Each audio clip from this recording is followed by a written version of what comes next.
Mari kita bicara tentang pekerjaan. Disinilah inti dari segalanya, kan? Ekonomi mungkin terkesan seperti angka dan grafik yang rumit, tapi intinya adalah tentang manusia. Orang-orang bekerja, mendapatkan penghasilan dan berbelanja, itulah denyut nadi perekonomian. Ilmu ekonomi ketenagakerjaan mempelajari organ vital ini, mencoba memahami bagaimana pasar ini, di mana orang menawarkan keterampilan mereka dan perusahaan membelinya, benar-benar bekerja. Bayangkan setiap jam dalam sehari, seseorang di suatu tempat membuat pilihan tentang pekerjaan mereka. Seorang siswa memutuskan jurusan, orang tua berpikir untuk kembali bekerja, pensiunan mempertimbangkan pekerjaan paruh waktu, ini semua adalah keputusan pasar tenaga kerja. Di sisi lain, ada bisnis, besar dan kecil, yang terus-menerus mencari tahu berapa banyak orang yang akan dipekerjakan, keterampilan apa yang mereka butuhkan, dan berapa banyak yang harus dibayar. Ilmu ekonomi ketenagakerjaan mendalami interaksi menarik antara individu dan perusahaan. Ini bergulat dengan pertanyaan-pertanyaan sulit. Mengapa beberapa pekerjaan dibayar lebih dari yang lain? Apa yang menyebabkan pengangguran, dan bagaimana kita bisa melawannya? Bagaimana hal-hal seperti undang-undang upah minimum atau kemajuan teknologi memengaruhi lanskap pekerjaan? Di bagian berikut, kita akan mengeksplorasi dua lensa berbeda yang digunakan para ekonom untuk menganalisis pasar tenaga kerja, mikroekonomi, dan makroekonomi. Keduanya menawarkan wawasan berharga, meskipun mereka berfokus pada aspek yang berbeda. Dengan memahami keduanya, kita mendapatkan pemahaman yang lebih komprehensif tentang bidang yang kompleks dan terus berkembang ini.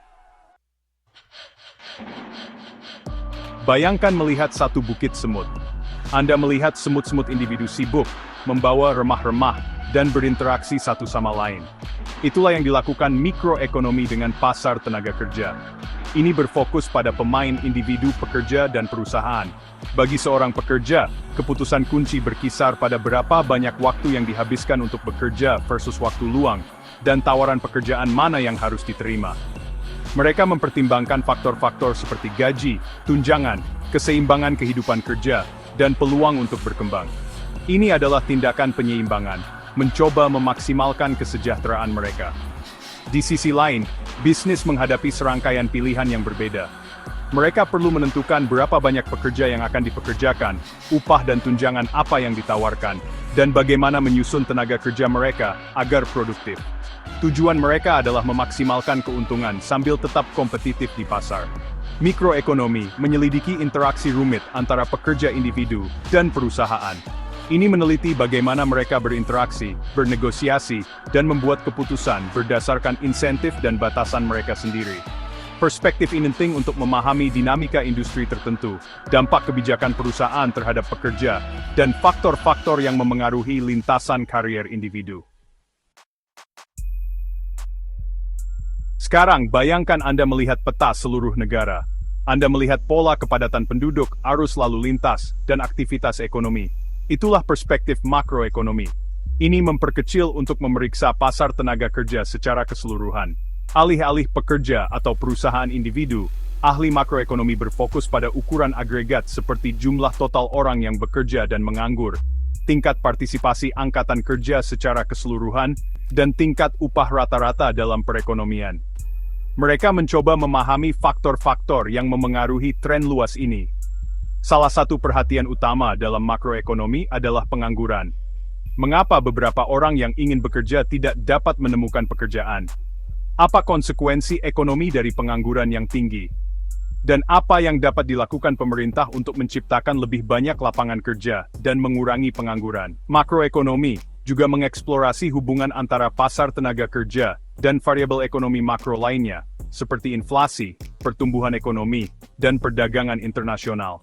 Misalnya, bagaimana globalisasi memengaruhi upah dan pekerjaan di berbagai negara. Bagaimana perubahan teknologi berdampak pada permintaan untuk berbagai jenis keterampilan. Ini hanyalah beberapa pertanyaan gambaran besar yang digeluti oleh para ahli makroekonomi. Mikro dan makroekonomi menawarkan perspektif yang saling melengkapi di pasar tenaga kerja. Ini seperti melihat objek yang sama melalui lensa yang berbeda. Satu memperbesar detail yang rumit, sementara yang lain memberikan pandangan yang lebih luas dan lebih panoramik. Memahami kedua perspektif sangat penting untuk memahami kompleksitas ekonomi ketenagakerjaan. Misalnya, seorang ahli mikroekonomi mungkin mempelajari bagaimana keputusan perusahaan tertentu untuk mengotomatiskan proses produksinya memengaruhi upah dan pekerjaan-pekerjanya. Sementara itu, seorang ahli makroekonomi mungkin menganalisis bagaimana otomatisasi yang meluas di berbagai industri berdampak pada tingkat pengangguran dan tingkat upah secara keseluruhan dalam perekonomian. Dengan menggabungkan wawasan mikro dan makro ini, kita dapat mengembangkan pemahaman yang lebih komprehensif tentang bagaimana pasar tenaga kerja berfungsi, baik di tingkat individu maupun agregat.